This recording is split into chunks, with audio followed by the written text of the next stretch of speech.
Now, where will this be? In one sense, yes, it is us. Yes, it is here. It is among us. But in another sense, we'll know. You see, we still sin, don't we? We still do the wrong thing. We get it mucked up and lose the plot. And we need to see that it's not perfectly met here. It's not on this earth. It's heaven. We have, for a little snippet of time, we get to see what heaven will be like amongst us. When it's really good, when people are really serving one another, where we're listening to God. But that comes along every so often and then we lose it. But what's on view here is not now, but heaven. When we see this finally and ultimately in heaven, where the people of God will live forever, obeying and trusting in Him. So, what good is this to us now?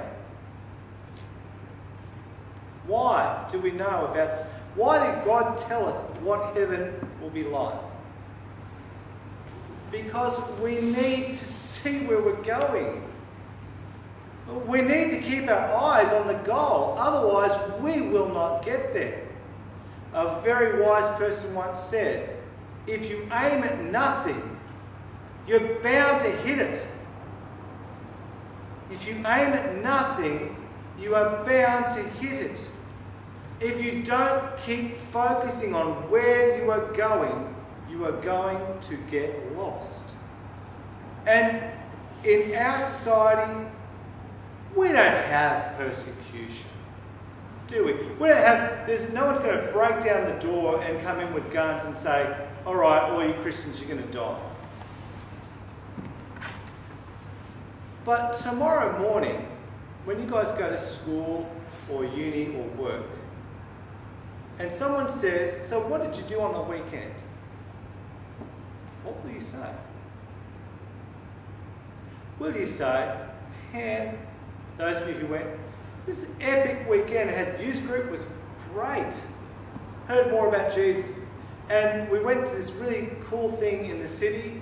It was called Rice. This guy invited a bunch of people to become Christians. I don't know, about 50, 60, 100 people became Christians. Epic. And then we listened to the longest Bible reading on the planet about Ezekiel and heard about heaven. Or, not much, a couple of things on. You know, watch some footy on the TV, do some study, HSC stuff. We don't get persecuted, do we? But when we say, oh, yeah, we went to church, you get the, seriously? That's like for weirdos, isn't it? You're a churchy person. The guys who stepped seriously out of their comfort zone on the train and went up to people and said, we want to talk to you about Jesus. Was that mind-bogglingly terrifying?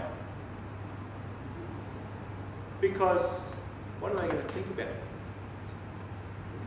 What are they going to say? We create our own little mini persecution.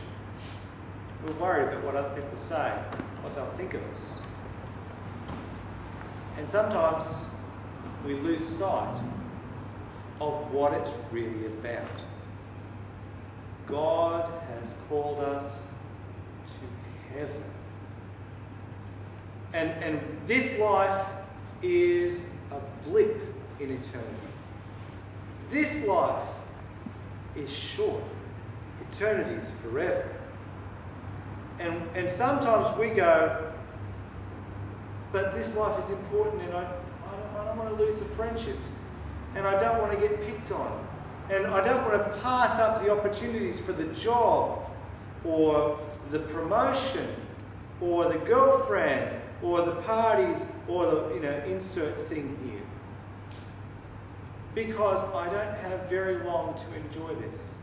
And we forget about eternity. Keep your eye on eternity. And then this life, it's not that big a deal, is it?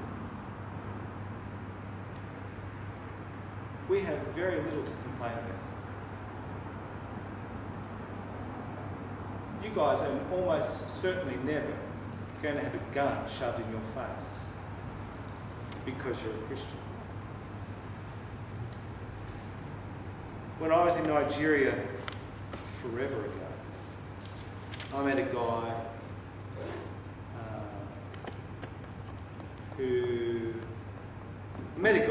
who lost a lot for faith. He was coming back into the city with his wife and his children in the car, and they got stopped by some Muslim rioters. And they said, "Are you Christians?" "Yes." And starting from the youngest, which was his unborn child, they murdered everyone in the car. And then said to the man, "You can go and live."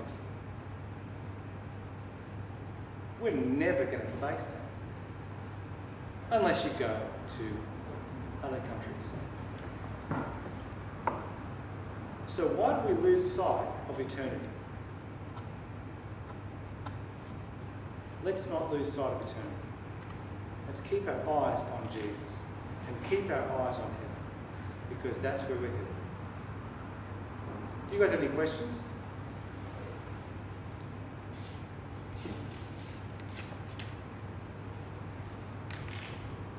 You were scared by Ezekiel 40, were you? Then let us